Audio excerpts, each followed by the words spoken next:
Okay, video 196. It is Monday, August 10th. And there she be. I did some things.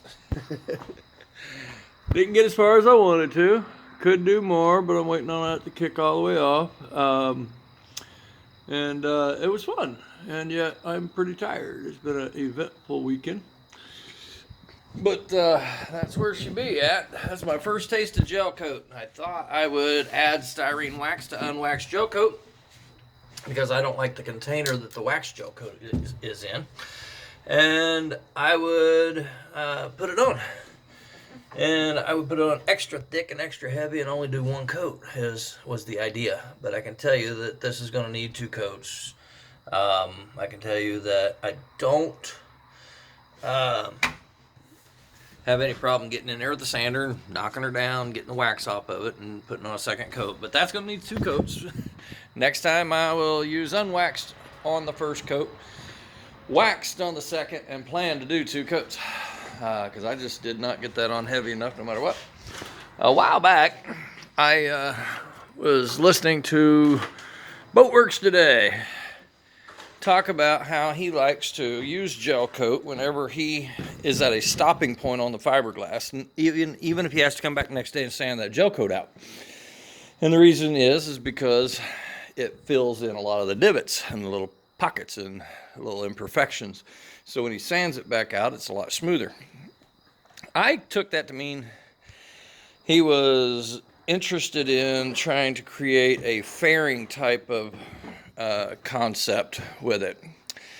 And it wasn't until I actually used gel coat for the first time in my life that I also realized that if you have a dry spot on the fiberglass,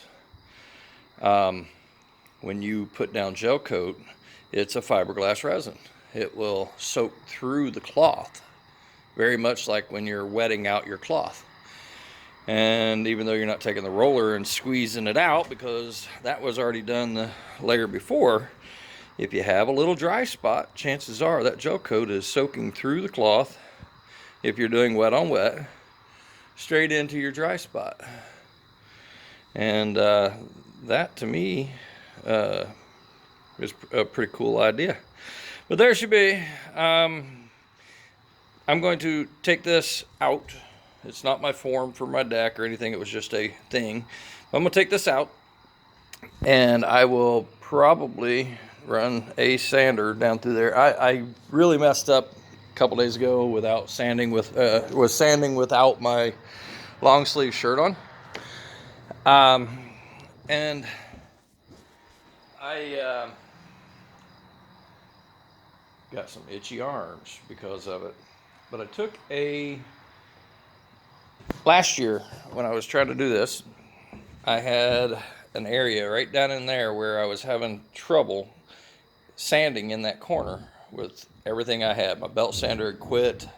Everything else just wasn't going to get in there. And I got this idea that I could buy some of those little round flap discs you see right there beside that eraser wheel. And it's just a little round sanding disc. Put it on a drill, turn the drill on high speed, and would that, get in that corner? Yes, it did real well.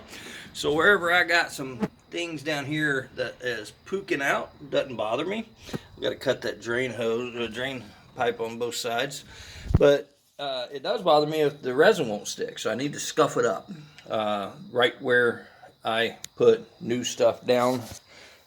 Working on the center part, but I need to scuff it up before I put a fillet in there and tab it, and then I can go right into gel coating this whole front section. Will I do it now? Probably. I'm tired, but yet I climbed up here and I looked at it, and this is pretty tack free.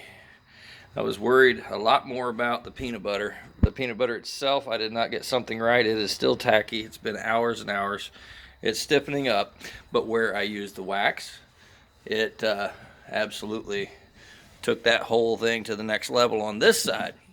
Truth is, that being said, that little pookie I got over here is still going to be a little stick Yeah, it's sticky, so that means I don't have to do anything. I can go straight into cutting that pipe and running it and uh, tabbing it and having a ball. Up there where the gel coat is cured, where it will come together, I will need to take the sander and buff that down a little bit just to give me a bond right there.